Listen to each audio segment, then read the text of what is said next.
ለምንድነው ፕሮግራም ማይዘው? ጸሎት እኮ 1 ሰዓት 2 ሰዓት ማያስኬደን ብዙ በመጸለይ እንደ አሕዛብ ወይም እንደ ፈሪሳውያን እንደዚያ እኮ አይደለም። ልባዊ የሆነ እስቲ እንደው 1 ደቂቃ ጸልዩ። ቆም በሉና ከልባችሁ ከውስጣችሁ ከመንፈሳችሁ ሆናችሁ እስቲ 1 ደቂቃ ማለዳ ላይ ጸልዩ። ያደራችሁበትን አዳር እንዴት በምን አይነት እንቅልፍ እንዳሳለፋችሁ ሌሊቱ እስቲ አመስግኑት ጌታ ስላሳደርከኝ። የትናንትናው ድካሜ በእንቅልፍ ተጠቅልሎ ስላለፈ አሁን ደግሞ በአዲስ ጉልበት በአዲስ መንፈስ ስለነቃው ስለተነሳው አመሰግናለሁ ብላችሁ እስቲ አመስግኑ።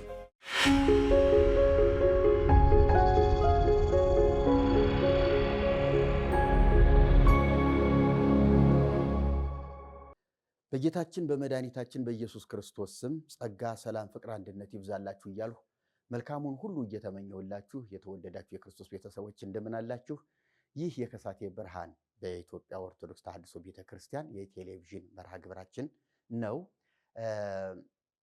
እግዚአብሔር ይባርካችሁ፣ የእግዚአብሔር ጸጋ ይብዛላችሁ። ለተወሰኑ ጊዜያት ፕሮግራማችን ተቋርጦ ቆይቷል። ይህም የሆነበት ምክንያት ከቦታ ቦታ የመሸጋገር ጊዜ ስለነበረ ዕቃዎቻችንን በአንድ ቦታ አስረን አዘጋጅተን ተቀምጠን ቆይተናል። ነገር ግን ደግሞ አሁን ሌላ ጊዜያዊ ስቱዲዮ አግኝተን ወደ ዋናው ፕሮግራማችን ጠቅልለን እስክንገባ ድረስ እዚህ ማስተላለፍ እንጀምራለን። እግዚአብሔር ይባርካችሁ፣ ጸልዩልን። ቅርብ ጊዜ ነው ያለን ጊዜ ወደ ዋናው ስቱዲዮአችን ወደ ራሳችን ቦታ እንገባለን ብለን ተስፋ እናደርጋለን። እግዚአብሔር የተባረከ ይሁን። ዛሬ ወደ እናንተ ይዤው የመጣሁት መልእክት አለ። ይህንን መልእክት እንግዲህ ለሁሉም እንዲዳረስ አገልግሎታችን ከፍ እንዲል በላቀ ሁኔታ እንዲያድግ ሼር ኮፒ ሊንክ በማድረግም እንድታግዙን እንማጸናለን። እንግዲህ ትእዛዝ አናዘዝም። በጌታ ስም በጌታ ፍቅር ነው የምንማጸናችሁ፣ አደራ የምንላችሁ። ክብር ለአምላካችን ለእግዚአብሔር ይሁን።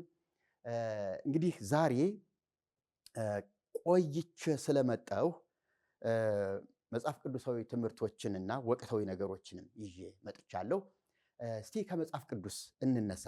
መጽሐፍ ቅዱስ የሚያስተምረን የሚመክረን ብርቱ ነገር አለው። ዛሬ 2 ዋና ነጥቦችን ይዤ መጥቻለሁ። 2 ዋና ነጥቦች። እነዚህ ጥቅሶቼ እንደመነሻ ናቸው። ቀጥሎ ወደ ወቅታዊ ጉዳይ ነው የምናመራ። ወቅታዊ ጉዳዩ ምናልባት የምንተርፍበት የምናመልጥበት የምንጠነቀቅበትና ራሳችንን ከጌታ ጋር የምናጣብቅበትም ስለሚሆንና ስለሚያግዘን ያም የማይቀር ወቅታዊ ጉዳይ ነው። በዚያም ደግሞ ሰፊ ንግግር እናደርጋለን። እግዚአብሔር ይባርካችሁ፣ ተባረኩልኝ። መጽሐፍ ቅዱስ እንዲህ ይላል። የሐዋርያው የቅዱስ ጳውሎስ መልእክት ወደ ተሰሎንቄ ሰዎች 1ኛ ተሰሎንቄ ምዕራፍ 5 ቁጥር 17 ላይ 2 በተከታታይ ያስቀመጣቸው ቃላቶች አሉ። እንዲህ ይላል፣ ሳታቋርጡ ጸልዩ፣ በሁሉ አመስግኑ፣ ይህ የእግዚአብሔር ፈቃድ በክርስቶስ ኢየሱስ ወደ እናንተ ነውና። በጣም ደስ የሚል የሚገርምና ድንቅ መልእክት ነው። ሁልጊዜ ስለምናነበው እንዲያው ዝም ብለን ፊደል ብቻ አይተን እናልፍ ይሆናል እንጂ በሐሳቡ ላይ ቆም ብለን ማንሰላሰል ከጀመርን ይህ የህይወታችን ሁለንተናዊ መሰረት ነው። በጣም የሚገርም ቃል ነው። እኔ ወደዚህ ስቱዲዮ ከመግባቴ በፊት ከትናንትና ማታ ጀምሬ ይህንን ክፍል እያየሁ ነበረ እና ውስጤን ነው ያስደነገጠኝ። ራሴን ሳይ ከቃሉ ጋር ራሴን ለማዋሃድና አንድ ለማድረግ ራሴን ውስጤን ባየሁበት ጊዜ በጣም ነው የደነገጥኩት። ዳዊት በመዝሙሩ እንዲህ አለ፣ ሌሊተ ተዘዋይኩ ምስለ ልቤ ወአንቃሕዋ ለነፍሴ። ሌሊት በምኝታዬ የተነሳሁና ነፍሴን ቀሰቀስኳት አለ። አነቃቀኋት፣ ከልቤ ጋር ተነጋገርኩ፣ ከራሴ ጋር ተጨዋወቱ እያለ የሚቀጥሉትን ቃላቶች ምክንያቶቹን ይደረድራል። እና እኔም ራሴ በዚያ ሁኔታ ነበር ራሴን ያየሁት። ይሄ ቃል ምዕራፍ 5 ቁጥር 17 ላይ ነው የሚገኘው። ሳታቋርጡ ጸልዩ ነው የሚለው። ሳታቋርጡ ጸልዩ። ለዚህ ዘመን ትውልድ እውነት ለመናገር የሚያስፈልገው ጸሎት ነው። ለገባው፣ ላመነበት፣ ለተረዳው፣ ለተቀበለው የሚያስፈልገው ትልቁ መሳሪያ ዓለምን የሚያሸንፍበት ዓለምንና ክፉን የሚሻገርበት ጸሎት ነው። ጸሎት ነው። እውነት እንጸልያለን ወይ? ስንጸልይ ልማዳዊ ስርዓት ነው? ወግ ነው እየፈጸምን ያለ ነው? ወይስ ከልባችን በእውነት አምነንበትና ተቀብለነው የጸሎት መንፈስ ገዝቶን ነው የምንጸልየው? አሁን በዚህ ክፉ ዓለም አሁን መንግስታት ዓለምን ለማሸነፍና ለማንበርከክ የጦር መሳሪያ ነው እያመረቱ ያሉት። ከዕለት ወደ ዕለት የሚራቀቁት የሚፈጥሩት ከባድ መሳሪያ ዓለምን በአንድ ትንፋሽ ሊያጠፋ የሚችል ነው እና በዚህ ፉክክር ላይ ነው ያሉት። በዚህ መካከል ሀገራት እየተጨነቁ ነው ያሉ፣ ውጥረት ውስጥ ነው ያሉ። ሁልጊዜ ተበዳሪዎች ናቸው። ሁልጊዜ የሀብታሞቹን የሀያላኑን አገራት እጅ ጠባቂዎች ናቸው። እነሱ እንዳሏቸው ጎብጠው ሂድ ካሏቸው ጎብጠው የሚሄዱ፣ ተንበርክከው ሂድ ካሏቸው ተንበርክከው የሚሄዱ፣ እንዳሏቸው የሚሆኑ ናቸው ሀገራት። ምክንያቱም ሁለንተና ነፍሳቸው በእነሱ እጅ ስለሆነች እና ከባድ ነገር ነው። ታዲያ ምንድን ነው መፍትሄው? ግን እንደ ክርስቲያን እንዲህ ነው ወይ ህይወታችን? እንዲህ ተጀምሮ እንዲህ ነው ወይ መጠናቀቅ ያለበት? ለዚህ ነው የገባው ሐዋርያ ትልቁን ተልእኮ ትልቁን አደራ የተቀበለው ሐዋርያ ሳታቋርጡ ጸልዩ ማለት ለአንዳንዶች እንደሚመስላቸው ሙሉ ቀኑን ቤት ዘግቶ ኡኡ ሲሉ መዋል፣ ሌሊቱ ሁሉ ኡኡ ሲሉ መዋል ይመስላቸዋል። ሳታቋርጡ ጸልዩ ሲል ይመስላል ደግሞ በቃ ምንም ማቋረጥ የለም፣ ክፍተት የለም። ያለ ምንም ክፍተት በቃ ጸሎቱ እንዳለ ሙሉ ቀኑን ሌሊቱ ሁሉ ፍሰቱ እንዳለ ያለ ማቋረጥ መቀጠል አለበት። ያ ማለት ምን ማለት ነው? እንግዲህ በእኛ ቤተ ክርስቲያን መዝሙረ ዳዊት የሚባል ጸሎት አለ። አንዳንዶቹ በቃላቸው ይዘውት ይጸልዩታል። በተለይ የድጓ መምህራን፣ የአቋቋም መምህራን እነዚህ በዜማ ስለሚማሩት አብዛኛውን ስብሐተ ነግ ወይም ደግሞ አደራረስ በሚለው በድጓ ትምህርት እንዳለ በቃላቸው ስለሚሸመድዱት ዳዊት መጽሐፍ ይዞ የሚዞር የድጓ መምህር የለም። በቃላቸው ነው የሚደግሙት እና የዳዊት መዝሙር አለ የየቀኑ በጣም ብዙ ነው። የየቀኑ ሲባል ውዳሴ ማርያም ከዘወትር ጸሎት ጀምሮ ይጀምርና 12 ጊዜ አቡነ ዘበሰማያት ይደገማል። ከዚያ ሄዶ ጸሎተ እግዝእትነ ማርያም የማርያም ጸሎት ላይ የድንግል ማርያም ምስጋና ላይ ሲደርስ እሱን ደግሞ አንዳንዱ 64 ጊዜ ይደግመዋል። በእመቤታችን ዕድሜ ልክ ብሎ 64 ጊዜ የእመቤታችን ዕድሜ 64 ነው የሚባለው እና ያን ያህል በዕድሜዋ ልክ ጸሎተ እግዝእትነ ማርያም ይደግማል። ከዚያ ላይ ደግሞ በመቁጠሪያ የሚባል ነገር አለ። እግዚኦ መሐረነ ክርስቶስ በእንተ እግዝእትነ ማርያም ኪርያላይሶን ኤሎሄ በከመ ምሕረት ከተዘከረነ እግዚኦ የሚባሉ 40 ጊዜ የሚባሉ አሉ። ይህንን ሁሉ ካለ በኋላ ውዳሴ ማርያም የሰባት ቀኑን ውዳሴ ማርያም ይህን የምነግራችሁ ሁሉ የሚደግመው ሌሊት ነው። የሰባት ቀን ውዳሴ ማርያም፣ አንቀጸ ብርሃን፣ መልካ ማርያም፣ መልካ ኢየሱስ እነዚህን ከጨረሰ በኋላ እንግዲህ ድርሳን ደግሞ ይመጣል። ድርሳናት አሉ። ለምሳሌ አንድ ሰው ድርሳነ ሚካኤልን አዘውትሮ የሚደግም ከሆነ አሁን ያለንበት ይሄ ወር ግንቦት ቢሆን የግንቦትን ወር ከ1 እስከ 30 የግንቦት ወር የሚባል ድርሳነ ሚካኤል አለ። እሱን ይደግማል። ሰኔ ወር ከሆነ የሰኔን ወር ከ1 እስከ 30 ወሩን ሙሉ የሰኔን ድርሳን እየደገመ ይቆያል እና የ12 ወር ድርሳን አለ። ድርሳነ ገብርኤልም እንደዚሁ የ12 ወር አለ እና እንደ ውዳሴ ማርያም የቀን እንደ ዳዊት የቀን አይደለም፣ የወር ነው ያለው። ስለዚህ እነዚህ ሁሉ ይነበባሉ። ታምረ ማርያም የዘወትር መቅድምና የእሑድ መቅድም እንደ ጸሎት ሁሉ ይጸለያል። እንዲህ አይነት ነገር አለ።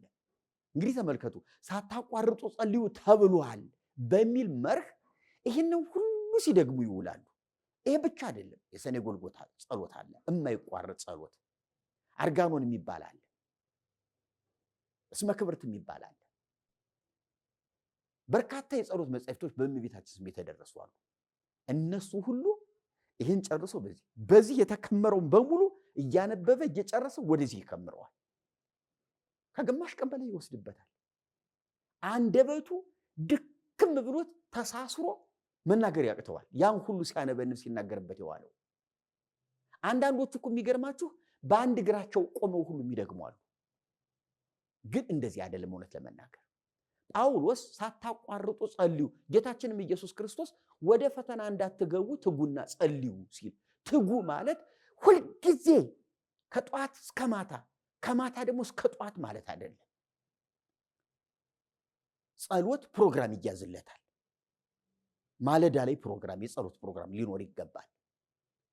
ስንሰራን ውልና ማታ ላይ ደግሞ ወደ ምኝታችን ከመውጣታችን በፊት የጸሎት ፕሮግራም ሊኖረን ይገባል። እነዚህ ሰዓቶች ተወስነው ተይዘው ልክ ራት እንደማንረሳ ሁሉ፣ ምሳ እንደማንረሳ ሁሉ፣ ቁርስ እንደማንረሳ ሁሉ ምሳ ረስቶ የሚውል የለም። ራት ረስቶ የሚውል የለም ካላጣ ካልታመመ በስተቀር። ጤነኛ ሆኖ ምሳና ራት ረስቶ የሚውል የሚያድር የለም። ለስጋችን ይሄን ያህል በፕሮግራም የምንመራ ከሆነ ራታችን አንድም ቀን ማናቋርጥ ከሆነ ጸሎትን ሳታቋርጡ ጸልዩ ከተባል ለምንድን ነው ጸሎት የምናቋርጠው? ለምንድን ነው ፕሮግራም የማንይዘው? ጸሎት እኮ 1 ሰዓት 2 ሰዓት አያስኬደንም። ብዙ በመጸለይ እንደ አሕዛብ ወይም እንደ ፈሪሳውያን እንደዚያ እኮ አይደለም። ልባዊ የሆነ እስቲ እንደው 1 ደቂቃ ጸልዩ። ቆም በሉና ከልባችሁ ከውስጣችሁ ከመንፈሳችሁ ሁናችሁ እስቲ 1 ደቂቃ ማለዳ ላይ ጸልዩ። ያደራችሁበትን አዳር እንዴት በምን አይነት እንቅልፍ እንዳሳለፋችሁ ሌሊቱን እስቲ አመስግኑት ጌታን። ስላሳደርከኝ የትናንትናው ድካሜ በእንቅልፍ ተጠቅልሎ ስላለፈ አሁን ደግሞ በአዲስ ጉልበት በአዲስ መንፈስ ስለነቃው ስለተነሳው አመሰግናለሁ ብላችሁ እስቲ አመስግኑ። ልትወጡ ነው ደግሞ ወደ ስራ፣ እስቲ ጸልያችሁ ውጡ። አይን ስላላችሁ ጆሮ ስላላችሁ እግር ስላላችሁ ሁሉን ነገር በጥንቃቄ የምታደርጉት ይመስላችኋል አይደል? አይደለም። እውነት ልንገራችሁ፣ ከጥንቃቄያችን ያለፈ ብዙ አደጋ አለ ጌታ የጠበቀን። ከጥንቃቄያችን በላይ አደጋዎች አሉ። ሰይጣን እኮ አንተን ገፍትሮ አደናቅፎ በድንጋይ በምናምን መኪና ውስጥ ለመጣል እኮ ሰይጣን ሁልጊዜ ካጠገብህ አለ። ይሄን አታውቅም? ሊያጠፋህ ሁልጊዜ እንደሚያገሳ አንበሳ በዙሪያ እኮ አለ ሰይጣን። ከሱ ጠላት ጋር እኮ ነው ያለው። አታየውም እንጂ ብታየው እኮ ከቤት አትወጣም። ግን ጌታ ከዓይን ደብቆልሃል። ማየትህ ፍርሃትን ስለሚያመጣ መስማትህ ፍርሃትን ስለሚያመጣብህ ከዓይን ሰውሮታል እንጂ ጠላት፣ ክፉ ጠላት፣ ግዙፍ ጠላት ካጠገብህ አለ። ግን ያንተ ጌታ ከሱ ሁልጊዜ ይጠብቅሃል። እስቲ ጸልይ፣ አመስግነው። ታዲያ አመስግነው። ከሰው ሰራሽ አደጋ አንዳንዴ እኮ መኪና አይተን ሹፌር አይተን አይደል መኪና ውስጥ የምንገባው? ሰው ሰራሽ ነገር እኮ ነው። ብዙ ነገራቸው እኮ የተበላሸ የተነካካ የተወላለቀ የተበየደ እንደው በቃ ምክንያት ለመበላሸትና አደጋ ውስጥ ለመግባት ምክንያት የሚፈልግ የሞተ መኪና ውስጥ እኮ ነው የምንገባው። ብዙ ጊዜ ሹፌሮቹ ከረዳቶቻቸው ጋር ወደፊት ወደኋላ ገፍተዋቸው በስንት መከራ የሚያስነሷቸው መኪኖች ናቸው እኮ እኛን ሲያጓጉዙ የሚውሉ። ከነሱ ይልቅ በጌታ ታምነን ብንወጣ ምን አለ? ጌታ ሆይ ከየትኛውም ሰው ሰራሽ አደጋ ከየትኛውም ከማላየው ሁሉ አደጋ አንተ ጠብቀኝ፣ ሁለንተኔን ለአንተ ብቻ ሰጠሁ ብለን ብንወጣ ምን አለ? እችን ቃል መናገር ያቅተናል።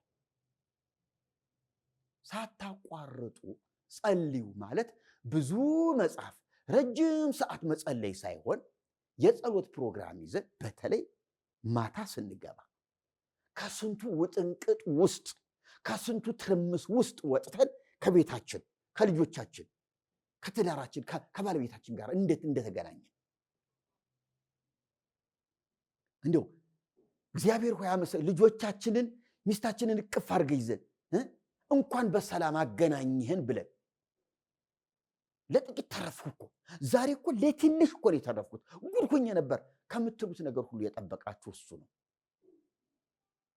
ስለዚህ ወገኖች መንገድህን ለእግዚአብሔር አደራ ስጥ እንደተባለው በጸሎት ስንወጣ መንገዳችንን ለእግዚአብሔር አደራ መስጠት።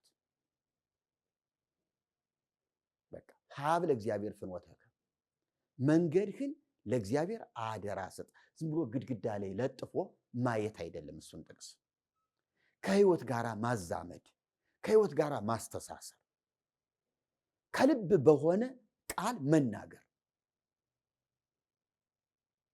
ስለዚህ ጸሎት ማለት ይህ ነው፣ መርሁ ይሄ ነው። እኔ ደስ የሚለኝ አንድ ታክሲ ላይ ብዙ ጊዜ አሁንስ እንደው ቀረ መሰለኝ፣ ስትወጣ ጸልይ፣ ስትገባ አመስግን የሚል ጥቅስ ነበር። እውነት ነው። ስትወጣ ጸልይ፣ ስትወጣ ጸልይ፣ ጸልይ ውጣ፣ ስትገባ ደግሞ አመስግን። መርሁ ይሄ ነው እና እግዚአብሔርን በዚህ ሁኔታ ብንቀርበው፣ ብንዛመደው፣ አባት ብናደርገው፣ ጠባቂ እረኛ ብናደርገው፣ እጃችን ይዞ መንገድ የሚያሻግረን ቢሆን አይገርምም? እግዚአብሔር እኮ በእውነት ነው የምላችሁ ስለማናየው በቃ ከኛ እርቆ የተቀመጠ ነው የሚመስለን፣ ከላይ ከሰማይ ያለ ነው የሚመስለን። ስንጠራው ብቻ ተምዘግዝጎ እንደሚመጣ አድርገን ነው የምናስበው።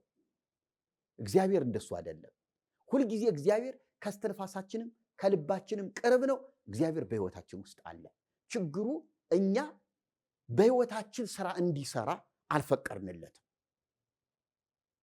እባክህ በሕይወቴ ተከናወን፣ እባክህ ሕይወቴን ግዛ፣ ሕይወቴን ምራ፣ ሕይወቴን ተቆጣጠር፣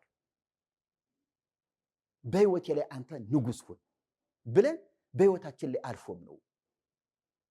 ገንዘባችንን ነው አለቃ የምናደርገው፣ ጡንቻችንን ነው አለቃ የምናደርገው። ብዙ ነገሮች አሉን የምንመካባቸው። በእነዚህ ነገሮች ተመክተንና ታምነን ነው የምንወጣ። ይሄ አደጋ ነው። ስለዚህ እንደ ክርስቲያን ሳታቋርጡ ጸልዩ ሲባል የምንጠበቅባቸው ብዙ ነገሮች ስላሉ፣ የምንተርፍባቸው ብዙ ነገሮች ስላሉ፣ የምንሻገራቸው የምናመልጣቸው አደጋዎች ስላሉ ጳውሎስ ሳታቋርጡ ጸልዩ አለ። ስለዚህ የጸሎት ልምድ ይኖራል። አሁን ያለንበት ዘመን በዚህም ሁከት፣ ጦርነት፣ ብጥብጥ ዓለም እየተናጠች ነው ያለችው አይደለም። ዓለም እኮ ሰላም አጥታ ነው እያደረች ያለችው። ኃያላን እንቅልፍ የላቸውም። ከኃያላኑ ጋር ገጥሞ ተፋጠዋል፣ ግብ ገጥመዋል። ደሃ ሀገራቱን የመዋያ የጦር አውድማ ለማድረግ እየተቀራመቷቸው ነው ያሉ። በእርዳታ ስንዴ እየደለሉ በድጋፍ በብርና በሌላ ጥቅማጥቅም እየደለሉ እያሰሩ አፍሪካን ድሮ በኃይል ሲገዟቸው የነበሯቸውን አገሮች አሁን ደግሞ በጥቅማጥቅም በመደለል ይዘዋቸዋል። ስለዚህ የጦር ቀጣናዎች ናቸው፣ የጦር ስትራቴጂ ቦታዎች እያደረጓቸው ነው። ስለዚህ ሁሉን ወደሚችል አምላክ፣ ወደሚሰማ ሰምቶ ደግሞ ወደሚመልስ አምላክ ዘወትር መጸለይ አስፈላጊና ወሳኝ ነው። ጊዜው ክፉ ነው። ኑሯችን ከፍ አለ። ኃያላን ሀገራት ናቸው ከፍና ዝቅ የሚያደርጉብን ኑሯችንን። ሌላ ማንም ምንም አይደለም። ነዳጁ ጠፋ በተባለ ቁጥር ምንጩ ከዚያ ስለሆነ እኛንን የምንጎዳው። ሌላው ነገር ሁሉ ጨምሮ ይመጣብናል። አንድ ነገር ጎድሎ፣ አንድ ነዳጅ ጎድሎ ብዙ ነገር ይበላሽብናል። ስለዚህ ጸሎት ወሳኝ ነው። ለዚህ ወደ እግዚአብሔር መጸለይ፣ ጌታ እግዚአብሔር ሆይ በጊዜ ጠቅልለን ማለትም አንድ ትልቅ ጸሎት ነው። በጊዜ ጠቅልለን፣ በቃ በጊዜ እባክን እግዚአብሔር ሰብስበን ማለት አንድ ነገር ነው። ይህ ሊሆን ግድ ነው ተብሏል። በማቴዎስ 24 ላይ ጌታችን ሲናገር ጦርና የጦሩን ወሬ ትሰማላችሁ፣ ይህ ሊሆን ግድ ነው፣ እናንተ ግን ምን እንድትሰሙ ተጠበቁ አለ። አያችሁ፣ ሁኔታዎችን በጥንቃቄ ጌታችን እኮ ሁሉን ነገር ፍኖተ ካርታውን ጨርሶታል።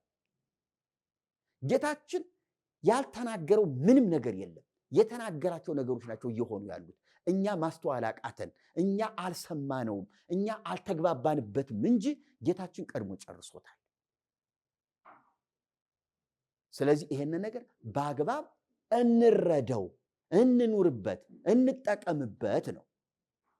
ወደ ፈተና እንዳትገቡ ትጉና ጸልዩ ነው ያለ ጌታችን። ሐዋርያቱን ያኔ በጌቴሴማኒ እሱ እንደዚያ እየቃተተ እየጸለየ ባለበት ሰዓት ሐዋርያት ግን ይተኙ ነበር። መጥቶ ይቀሰቅሳቸዋል። እንደገና ሽሽ ብለው እሱ ዘወር ሲል መጥቶ ተቃቅፈው እንደ ዶሮ ይተኛሉ። አሁንም ደግሞ ምን ነው አንድ ሰዓት እንኳን መጸለይ አትችሉም እንዴ? እባካችሁ ወደ ፈተና እንዳትገቡ ትጉና ጸልዩ ይላቸዋል። ካለመጸለያቸው የተነሳ ያ ግርግርና ውካታ ሲሆን ሁሉም ጥለው ተሸሹ። ቢጸልዩ ኃይል ይመጣላቸው ነበር፣ አቅም ያገኙ ነበረ። ጌታችን በተያዘበትና በወጣበት በገባበት እነሱም ያንን መከራ ለመቀበል ከመምህራቸውና ከጌታቸው ጋር መጋፈጥ ይጀምሩ ነበር። ወደ ፈተና እንዳትገቡ አሁን በቃ ገቡ። ፈተና ውስጥ ገቡ፣ ወደቁ። ስለዚህ መጸለይ ፈተና ሲመጣ አቅም ይሆናል። መጸለይ ፈተና ሲመጣ ፈተናው ወደ ጎን እንዲያልፍ ብልጠት ይሆናል። ጸሎት እኮ ብልጠት ነው። ጸሎት እኮ ጥበብ ነው። ለአንተ የተወረወረው እኮ ነገር አቅጣጫ እንዲስት እኮ ጸሎት እኮ ከፊት ለፊትህ መከታ ሆኗል እኮ፣ ጋሻ ሆኖ እኮ ይጠብቃል። ከክፉ ሁሉ አድነን ማለት እኮ ይሄ ነው፣ ሌላ አይደለም። ወደ ፈተና አታግባን፣ ከክፉ ሁሉ አድነን ብለ እንድንጸልይ ያስተማረን ጌታችን ነው። ስለዚህ ወገኖች ጸሎት እንዲህ አይነት አቅም ያለው ነው እና ጸሎት በጣም ወሳኝ ነው። ሌላው ቀጥሎ ያለው ቃል ይሄ ነገር በኤፌሶን ምዕራፍ 5 ቁጥር 20 ላይም ተገልጧል። በኤፌሶን ምዕራፍ 5 ቁጥር 20 ላይ ስለ ሁሉ አመስግኑ የሚል ቃል አለ። ስለ ሁሉ አመስግኑ። እዚህ ላይም ቀጥሎ ያለው ቃል ሳታቋርጡ ጸልዩ ካለ በኋላ በሁሉ አመስግኑ፣ በሁሉ አመስግኑ። አሁን በየአካባቢው የምንሰማቸው ድምፆች ህዝብ ከህዝብ እንዳይገናኝ፣ ቤተሰብ ከቤተሰብ እንዳይገናኝ፣ በዚህ በኩል ሲሄድ እንትን አለ፣ በዚያ በኩል ሲባል በዚህ በኩል እኮ እንትን አሉ፣ በዚያ በኩል ደግሞ ኧረ እንደዚህ ተፈጠረ፣ ኧረ እንደዚህ አይነት አደጋ ሆነ ምናምን የሚባለው ነገር ራሷን ኢትዮጵያን አሁን እያስጨነቃትና ውጥረት ውስጥ እየከተታት ያለ ይመስላል። እና ይሄ ሆን ተብሎ ሰዎች እንዲናደርግ ብለው የፈጠሩት ብቻ እንዳይመስላችሁ፣ የዘመኑ መጨረሻ በዚህ የሚጠናቀቅ ስለሆነ ነው። አንደኛ እኛ ሰዎች ለእግዚአብሔር ፈቃድ የታዘዝንና የተገዛን አይደለንም። ራሳችን በራሳችን ዓለም እየኖርን ያለንን፣ ዓለምን በራሳችን ዛቢያ እንድትዞር እያደረግናት ነው ያለነው። እንደዚያ ደግሞ አይሆንም። ስለዚህ ዓለምና እኛ ራሱ የምንኖርባት ምድርና እኛ አልተግባባንም። እኛና የእግዚአብሔር ቃል አልተግባባንም። ማድመጥ አቅቶናል። የመስማቱም የመኖሩም ፍላጎቱ የለንም እና በጣም ዝም ብሎ እንዲሁ እየዞረብንና እየተተረማመስን የክፋትና የአመፅ ኑሮ ነው እየኖርን ያለነው። ክርስቲያን ሁነን እንደ ክርስቲያን አይደለም እየኖርን ያለነው። ክርስቲያን ነኝ በጌታ ነኝ እንዴት ተው? በምን ታምር በጌታ ትሆናለህ? እሑድ አምልኮ የምትገኘው የት ቸርች ነው? ወገኖችህ ዘሮችህ ካሉበት መርጠህ አይደል የምትሄድ? ያንተ ጎሳ ካሉበት አይደል የምትሄድ? የኔ ቋንቋ ይነገርልኝ በኔ ቸርች ብለህ የምትል ሰውዬ አይደለህ። ስለዚህ አንተ በጌታ አልዳንህም። ከነገድ ከቋንቋ እስካልተዋጀህ ድረስ አንተ ክርስቲያን ነኝ ማለት አትችልም። የዚህ ሞራል የለህም። አልዳንህም። ከነገድ ከቋንቋ ከዘር የተዋጀ ሰውን አይለይም፣ አያበላልጥም፣ ጎሳ የለውም። ከእግዚአብሔር የተወለደ ነው። ከእግዚአብሔር የተወለደ ሁሉ ደግሞ ወንድሙና እህቱ ነው። እርሱ ራሱ የኢየሱስ ክርስቶስ ወንድም ነኝ የማለት አቅም አለው። ይህንን ኑሮ ባልኖረበት ሁኔታ እያለ እነንትና እነገሌ የነገሌ ዘር የነዚያ ዘር የእነንትና ቋንቋ የምትል ከሆነ በእውነት ነው የምልህ ክርስትናውን ተው፣ እየኖርክበት አይደለም፣ የባሰ ኃጢአት ይሆንብሃል። ጌታችን ኢየሱስ ክርስቶስ በዮሐንስ ወንጌል ላይ መጥቼ ባልነግራቸው ኃጢአት ባልሆነባቸው ነበር፣ አሁን ግን ለኃጢአታቸው ምክንያት የላቸውም ብሏል። መጥቼ ባልነግራቸው ለኃጢአታቸው ምክንያት ባልሆነባቸው፣ አሁን ግን ለኃጢአታቸው ምክንያት የላቸው። አሁን እሺ ምንድን ነው የምናሳብበው? እርሱ የሚከፈለው ሁሉ ከፍሏል። ስለዚህ በጣም በትልቁ ተጠያቂዎች ነን ማለት ነው እኛ። እና እንግዲህ ወገኖች ብልጦች ከሆን በዚህ ዓለም ላይ በጣም እንደው የሚመጣውን ፈተናና ተግዳሮት ሁሉ ጥሰን የማለፍ ችሎታ እንዲኖረን ከተፈለገ ልበሰፊዎችና በጌታ መሆን ይጠበቅብናል። ስለ ሁሉ አመስግኑ ሲል ጳውሎስ ሁሉ የሚለው ቃል ብዙ ነው። ዝም ብሎ ጥቂት 1 2 3 ተብሎ ተቆጥሮ የሚያልቅ አይደለም። ሁሉ ካለ የተጠቀለለ ነገር ሙሉ ማለት ነው። ከዚህ በስተቀር የተባለ ነገር የለም። አንዳንድ ምሁራን ሁሉ የሚለው የቁጥር መጨረሻ ነው ይላሉ። ሁሉ ካለ በቃ ምንም የቀረ ነገር የለም። ምንም 1 2 3 ብለህ ጊዜ ማጥፋት የለብህም። ሁሉ በቃ ዓለሙን ሁሉ ወዷልና ሲል እግዚአብሔር ለይቶ ነጥሎ ያስቀረው አንድም ሰው የለውም። አንድም ሰው አልቀረበትም። ሁሉንም ወዷል። ሁሉ ይድኑ ዘንድ ሲል የቀረው የለም። ሁሉ ይድኑ ዘንድ ፈቃዱ ነው ማለት ነው። ሁሉ የምትለው ቃል በቃ ጥቅል አንድም ያላስቀረች እሽግ ናት። እገሌ እገሌ እገሌ ብለህ የምትቆጥር ከሆነ የሆነ ቀንሰህ የምታስቀረዋለህ ማለት ነው። ሁሉ ካልክ ግን የቀነስከው የለም። ስለዚህ ስለ ሁሉ አመስግኑ ካለ ለደጉ ነገር ብቻ አይደለም። ሎተሪ ሲደርስህ፣ የሆነ ነገር ስታገኝ፣ ስራ ስታገኝ፣ ትምህርትን ስትጨርስ፣ ውጤታማ ስትሆን አለ አይደለ የገቢ ምንጭህ እያደገ ሲሄድ በዚህ አመስግን አልተባልክም። ስለ ሁሉ ከተባለ መጥፎ ነገሮችም አሉ፣ ምስጋናን የሚከለክሉ ነፍስን የሚያስጨንቁ የሚያስመርሩ በጣም ከባድ ፈተናዎች አሉ። ድንገት የምትወዳትን ሚስትህን በሞት ልታጣ ትችላለህ። ልጆችን አንድ ባንድ አንተ በህይወት እያለህ እኮ ነው። በእድሜ ትልቁ አንተ ነህ፣ ግን ሚስትህን በህይወት ልታጣ ትችላለህ። ቀስ በቀስ ልጆችን ልታጣቸው ትችላለህ። ይሄ ነገር በጣም ይጎዳሃል፣ በትልቁ ያስደነግጣል። ከዚህ በኋላ ኑሮ ለአንተ ጨለማ ይሆንብሃል። እውነት ነው፣ ምንም ጥርጥር የለውም። አይምጣ እንጂ ከመጣ ልብን ይሰብራል። ይኸውልህ ግን መጀመሪያውኑ ይህ ሁሉ ሊኖር እንደሚችል፣ በቤትህ እንዲህ አይነት ነገር ሊከሰት እንደሚችል፣ አጋጣሚ ሆኖ ሊመጣብህ እንደሚችል አይምሮህ በስፋት ነገሮችን አስተናግዶ ተቀብሎ ሁሉም ለጌታ ክብር ይሁን ብለህ ገና ሳይሆን መልስ ሰጥተህ ከተቀመጥህ አንተን የሚያስደነግጥህ ነገር የለም። ሳይሆን ይኸውልህ ሲሆን የምትደነግጥ ከሆነ አንተ የተዘናጋህ ሰው ነህ፣ ተዘናግተህ የተቀመጥክ ሰው ነህ። ሊሆን ይችላል፣ በዓለም ነው ያለሁት፣ እንዳገኘሁት ላጣ እችላለሁ፣ ጤነኛ እንደሆንኩት ልታመም እችላለሁ፣ እንዳለሁት ልሞት እችላለሁ።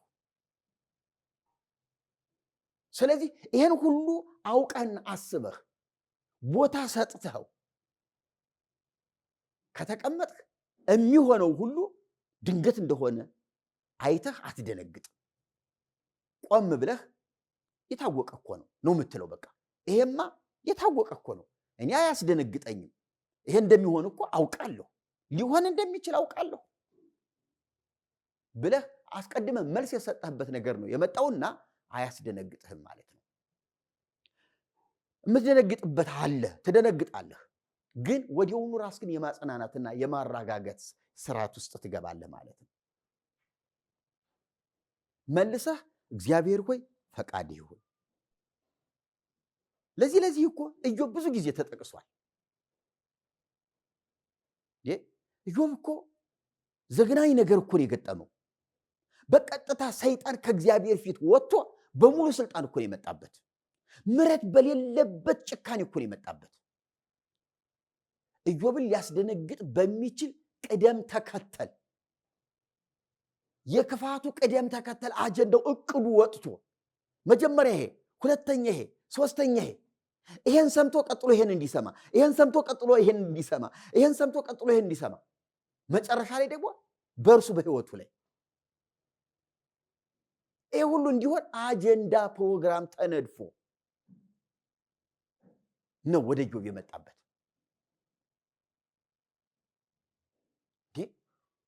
የበግ መንጋ ከነጠባቂዎቻቸው፣ የፍየሉ መንጋ፣ የከብቱ መንጋ፣ የግመሉ መንጋ፣ ልጆቹ 10ም 7 ወንዶችና 3 ሴቶች በአንድ በታላቅ ወንድማቸው ቤት እየተጫወቱ እያሉ አውሎ ነፋስ እንዳለ ከነቤቱ አንስቶ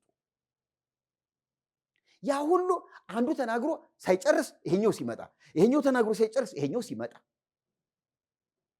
እውነት ነው። ኢዮብ አበደ። ጨርቁን ጣለ፣ ጨርቁን ቀደደ። ደግሞ በሱ መጣበት። ሸተተ። ኢዮብ ተላ፣ ሸተተ፣ በሰበሰ። የሚያልፍ ሰው ሁሉ አፍንጫውን ይዞ ያልፋል። ያ ሰውዬ እየተባለ መቀለጃ መተረቻ ሆነ። ሚስቱ እንኳን አንተ ሰውዬ እስካሁን በዚህ ሁኔታ ታግሰሃለህ? እግዚአብሔርን ስደበውና ሙት። እሱ እኮ እያመሰገነ ነው። እሱ እያመሰገነ እግዚአብሔር ሰጠ፣ እግዚአብሔር ወሰደ፣ የእግዚአብሔር ስም የተመሰገነ ይሁን ይላል። ግን ደንግጧል፣ በሁኔታዎች ደንግጧል። ምን ታምር ነው የሆነው ነገር እያለ ነው። ግን እግዚአብሔርን ከማመስገን ወደኋላ አላለም። ጠላት እኮ እውነቴን ነው የምላችሁ ድርቅ ነው ያለው። ከኢዮብ ይሄን አልጠበቀም። አንድ ነገር የመጀመሪያው ምት ሲመታ ብቻ ኢዮብ እንደሚሳደብ እግዚአብሔርን እንደሚክድ ሌላ እርምጃ እንደሚወስድ ነበር የሚጠበቅ የነበረው። ግን በፍጹም ኢዮብ እግዚአብሔርን ከማመስገን ወደኋላ አላለም። ሚስቱ እባክህ እግዚአብሔርን ስደብ። ምክንያቱም ለምንድን ነው ስደብ ያለችው? ሲሰደብ ይቆጣል እግዚአብሔር። ስለዚህ ቀሳፊ መልአክ ይልካል፣ ይቀስፋል፣ ትወገዳለህ፣ ትገላገላለህ እያለችው ነው። ሸቷላ፣ በስብሷል። እንትን እኮ ነው ይሄ ባልጩት ገል ድንጋይ እኮ ነው። በእጁ ማከክ አልበቀው ብሎ በባልጩት ድንጋይ እኮ ነው ሰውነቱን ሲያክ የነበረው። ምናምንቴ አሲድ እኮ ነው የረጨበት ሰይጣን በኢዮብ ገላ ላይ። በኢየሱስ ክርስቶስ አይገርምም? ታዲያ ይሄ ሰውዬ እንደዛ ስትለው ሚስቱ እኔ የትም እየቀላወጥኩ እየበላሁ እየጠጣሁ እመጣለሁ፣ እኔ አሁን ደህና ነኝ አለሁኝ፣ አንተ ግን እንደዚህ ሆነ ትሰቃያለህ፣ እባክህ እግዚአብሔርን ስደብና ሙት አለችው። ያን ሁሉ መልካም ነገር ሲሰጣሽ ዝም ብለን ተቀበል። አሁን ይሄን ነገር ሲያመጣ ለምን እናጉረመርማለን? እግዚአብሔር ሰጥቷል፣ እግዚአብሔር ወስዷል፣ የእግዚአብሔር ስም የተመሰገነ ይሁን። አንቺ ግን ከሰነፎች ሴቶች እንዳንዷ ሆንሻላት። ይሄ ዝም ብሎ ተተርኮ የሚታለፍ አይደለም ወገኖች። በዚህ ዘመን ብዙዎቻችሁ ፈተና ገጥሟችኋል። ባላችሁን ያጣችሁ ሴቶች አላችሁ፣ ሚስቶቻችሁን ያጣችሁ ባሎች አላችሁ፣ ልጆቻችሁ በፊታችሁ የታረዱባችሁ ባልና ሚስቶች አላችሁ። በብዙ መንገድ የምትጨነቁ አላችሁ። እስቲ ኢዮብ ሁኑ። በቃ ኢዮብን መምሰል ሳይሆን ኢዮብን ሁኑ። ኢዮብ ሁኑ። በቃ ኢዮብን ለመሆን ሞክሩ፣ ተጽናኑ። እኔ የምመክረው ይሄንን ነው።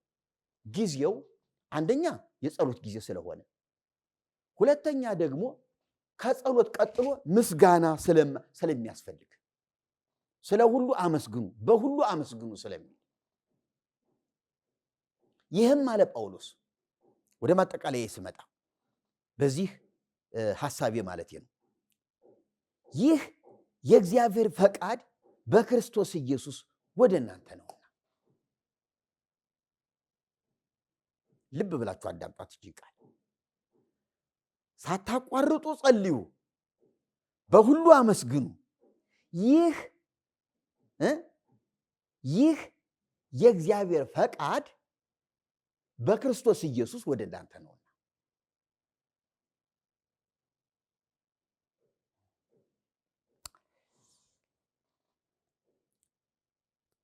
ሳያቋርጡ መጸለይ፣ በሁሉ ማመስገን፣ በክርስቶስ ኢየሱስ የእግዚአብሔር ፈቃድ ወደኛ ነው የመጣው። ይሄ የእግዚአብሔር ፈቃድ ነው። የእግዚአብሔር ፈቃድ ሳናቋርጥ መጸለይ፣ በሁሉ ማመስገን ከሆነ ወደኛ የመጣው በክርስቶስ ኢየሱስ የተገለጠው የእግዚአብሔር ፈቃድ ይህ ከሆነ ይህን በማድረግ ለምንድን ነው ከፈቃዱ ጋር አንድ ማንሆነው? የእግዚአብሔር ፈቃድ እዚህ ላይ ተገልጧል። ይህ ነው የእግዚአብሔር ፈቃድ ብሎናል። ስለዚህ ስጸልይ የእግዚአብሔር ፈቃድ ጋር ነኝ ያለሁት፣ ሳመሰግን የእግዚአብሔር ፈቃድ ጋር ነው ያለሁት። ስለዚህ ስወጣ ስገባ በእግዚአብሔር ፈቃድ ስር ነው ያለሁት ማለት ነው። በእግዚአብሔር ቁጥጥር ስር ነው ያለሁት ማለት ነው። እግዚአብሔር ለጠላት ለክፋት ለዓለም አሳልፎ ላይሰጠኝ እግዚአብሔር በመዳፉ ይዞኛል ማለት ነው። ይሄ ነው እውነታው። ስለዚህ ወገኖቼ እንደ መግቢያ በዚህ ክፍል ቆይታ አድርጌያለሁ። የእግዚአብሔር ጸጋ ይብዛላችሁ። ተባረኩልኝ። እወዳችኋለሁ።